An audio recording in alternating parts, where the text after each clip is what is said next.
તો વાત ડીસાની કરીએ તો ડીસામાં ખેડૂતોએ તાજેતરમાં બટાકાની ખેતી કરી હતી, પરંતુ જે પ્રકારે કમોસમી વરસાદ થયો તેના કારણે ખેડૂતોના ખેતરો પાણીથી ભરાઈ ગયા અને ખેડૂતોએ જે મોંઘા ભાવના ખાતર અને બિયારણ લાવીને બટાકાની ખેતી કરી હતી તે તમામ બિયારણ જમીનમાં જ સડી જતા પાકને નુકસાન થયું છે।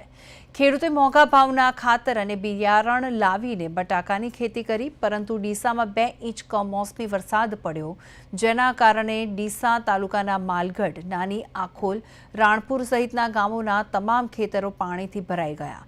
પાકને નુકસાન થયું। કમોસમી વરસાદના કારણે ખેતી પાકોને મોટું નુકસાન થયું છે। મહત્વની વાત તો એ છે કે છેલ્લા 4 થી 5 વર્ષથી ખેડૂતોને કમોસમી વરસાદ અને વરસાદની અનિયમિતતાના કારણે ખેતીમાં અવારનવાર ખૂબ જ મોટું નુકસાન થાય છે, પરંતુ ખેડૂતોના ખેતરો સુધી સર્વે ટીમ પહોંચી શકતી નથી અને કોઈ પણ પ્રકારની સહાય મળી નથી રહી, અને તેથી ખેડૂતો હવે આક્રોશ સાથે જણાવી નુકસાન મુજબ સહાય આપવાની સરકાર પાસે માગણી કરી રહ્યા છે।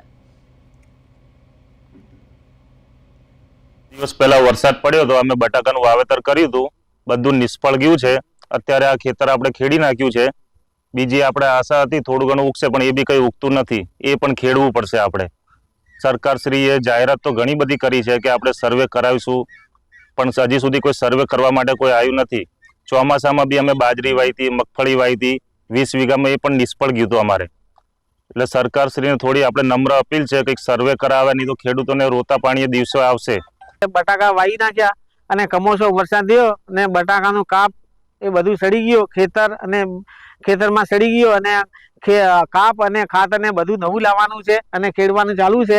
એટલે સરકારશ્રીને કોઈ સર્વેનો અત્યારે કોઈ ઇન્કવાયરી આવી નથી, અને સરકારશ્રીને કહેવાનું કે ખેડૂતને તરત સહાય આપે, આવી નમ્ર વિનંતી કરું છું। અને ઉનાળામાં મગફળી વરસાદ પડવાથી બધું સાફ થઈ ગયું છે, અત્યારે ખેડૂત ગોળીએ પડી ગયો છે અને ખેડૂતની કફોડી હાલત છે। એટલે એના કારણે નવેસરથી વાવેતર કરવા માટે ખેડૂત સરકારને કહું છું કે ખેડૂતને અર્જન્ટથી સહાય આપે અને એમનું વેદના સાંભળી એવી અમારી ઈચ્છા છે। ખેતરની અંદર ખેતી કરેલી બટાકાનું વાવેતર કરેલું હતું। બટાકાના વાવેતર કરવાથી અંદર પાણી ભરાઈ જવાથી કમોસમી વરસાદના હિસાબે જમીનની અંદર કાપા હતા એ બધા સડી ગયેલા છે, ને એની અંદર તો અત્યારે નવેસરથી બીજું વાવેતર કરવાની શક્યતા છે 100%। પણ મારી જોડે આવી કોઈ અત્યારે કોઈ પૂંજી નથી કે જેથી કરીને હું નવો વાવેતર કરી શકું, ને અત્યારે હું ખૂબ જ મુસીબત, મારા જેવા બીજા ખેડૂતોને પણ મોટું નુકસાન થયેલું છે। તો સરકારશ્રીને મારી વિનંતી છે કે આની અંદર થોડુંક અમને રાહત મળે એવી કંઈક જોગવાઈ કરે, સહાય આપવાની, એ મારી વિનંતી છે। ને અત્યારે એક ખેતર તો મેં ખેડી નાખ્યું છે, બીજો ખેતર અત્યારે ખેડવાની તૈયારી કરતા જ હતા, ને આ બધું મેં કીધું મીડિયાની અંદર આવે, કામ ચલાવ, અમારું ગુજરાન નીકળે એવી કોઈ વ્યવસ્થા કરે એવી હું અપેક્ષા રાખું છું સરકારશ્રી આગળ। 25 થી 27 ખેતર ખેડેલા છે, તો બીજા ટ્રેક્ટર વાળા બી ખેડ્યા હશે। ખેડૂતોને બટાકા સડી ગયા છે, ઉગ્યા નથી, પાણી ભરાઈ ગયેલા છે। આગળ મગફળીમાં બી આવું ખેડૂતની પરિસ્થિતિ ખરાબ થઈ રહી। મેં બી ત્યારે મગફળી ખેડી હતી, અત્યારે બટાકા બી ખેડ્યા છે, અત્યારે ખેડવાનું ચાલુ છે। દેખો ખેતરમાં અત્યારે આ ટ્રેક્ટર ઊભું છે, અને મોંઘા ભાવનું બિયારણ, અને બધા ખેડૂત ક્યાંથી ઊભો થાય? સરકાર કોઈ સહાય આપે, ખેડૂત તો ઊભો થાય, એના સિવાય ખેડૂતને મારે છૂટકો છે। બનાસકાંઠા જિલ્લામાં ખેડૂતો પાયમાલ બન્યા છે।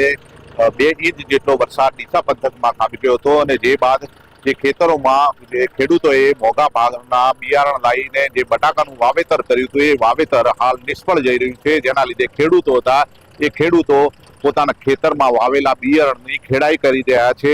મોંઘા ભાવના બિયારણો લાવી ખેતી કરી, જે બટાકાનું બિયારણ લાવ્યું, બિયારણ બાદ જે ખેતીમાં જે આશા હતી એ આશા હાલમાં ક્યાંક ને ક્યાંક નિષ્ફળ નીવડી રહી છે, જેને લઈને ખેડૂતો હાલના સરકાર પાસે માંગ કરી રહ્યા છે કે સરકાર સર્વે કરી અને આ પંથકના જે ખેડૂતો છે એ ખેડૂતોને સહાય ચૂકવવામાં આવે।